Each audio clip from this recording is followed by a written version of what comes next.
అది అయిపోయింది కదండి. మనిషి సీఏ గారిని ఇచ్చి ఆయన తిప్పుతున్నాం కదా.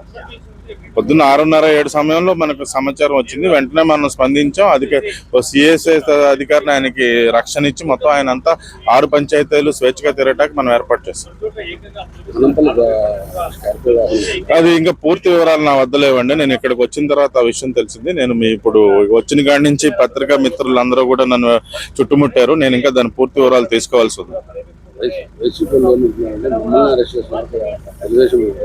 అందరినీ చేసామండి. టీడీపీ వాళ్ళని సబ్స్టెంట్ గా చేసాం. అలాగే టీడీపీ ఎమ్మెల్సీ రామ్ గోపాల్ రెడ్డి ఎవరైతే పులివెందులపట్నం ఓటర్ ఉన్నారో వారిని కూడా మనం ప్రివెంటివ్ కస్టడీకి తీసుకోవడం జరిగింది.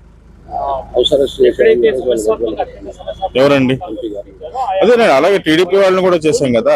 ఎవరైతే ఈ యొక్క 6 పంచాయతీల్లో ఓటర్లు కాని వారు ఉన్నారో వాళ్ళు ఏ విధంగా అయినా ఓటర్లను ప్రభావితం చేయకుండా ఉండే విధంగా మనం ముందస్తు చర్యలు తీసుకున్నామండి.